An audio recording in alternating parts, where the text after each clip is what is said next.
Alam nyo, saludong-saludo ako kay Kong Laila dahil siya mismo ay naging biktima ng kultura na yan.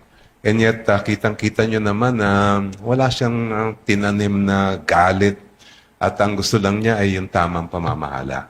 Kahapon po nag-press con din ng ilang miyembro ng prosekusyon ang sinabi po nila kahapon na maliban daw na pinaprosecute po natin si VP Sara dahil nga sa grave threats, kabilang rin daw sa dapat masira ay yung tinatawag na kultura na nakaugalian na raw ng mga Pilipino, yung salitang patayan, yung pagsisinungaling. Do you also share the same sentiments po na medyo ganun na po yung kultura ngayon dito sa Pilipinas?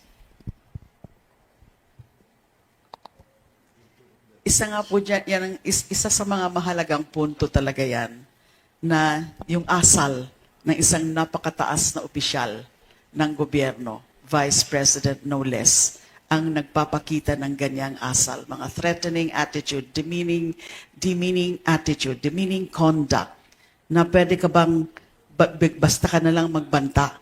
So, yung culture nga of violence, alam nyo naman yung sa pamilya nila, and yung kanyang lengguwahe, is about violence. Hindi lang dun sa pinaka-video, dun sa pagsasabi na meron na siyang kinausap na tao para ipapatay ang Pangulo, the First Lady, and the former Speaker. There are related videos na pinakita rin po last week at in-authenticate ni Senior Agent John Mark Calilo, yung sabi niyang inimagine niya yung sarili niya na pupugutan niya ng ulo, cutting off the head of the President, and yung paghuhukay sa bangkay nung ama ng Pangulo at itatapon sa West Philippine Sea. What are those? Those events, a character of violence, and which could affect society. Nagagayahin ng marami na okay lang pala ang magbanta, okay lang pala ang pumatay. Kasi yan ang pinakita ng ating Vice President. So, meron hong epekto yan. Kasama po yan sa overall context ng mga narinig nating salita galing sa second highest official of the land.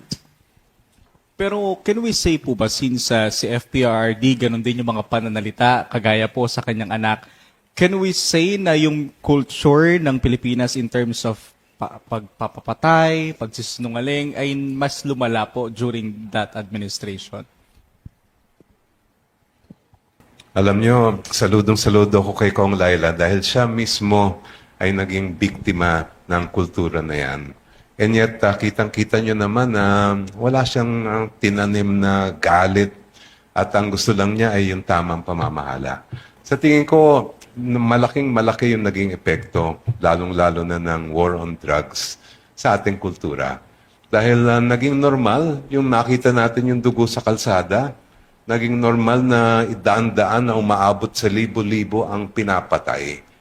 At tingin ko, kailangan din pag-aralan ng ating mga sociologist at ng mga iba't ibang mga disiplina kung ito ba ay ngayon nagkaroon na ng koneksyon dun sa nangyayari mga violence sa ating mga paaralan. Kasi nga, kung ganun nga yan, then lalong-lalo na nangailangan na itugunan natin agad itong problema bago pa siya lumala pa.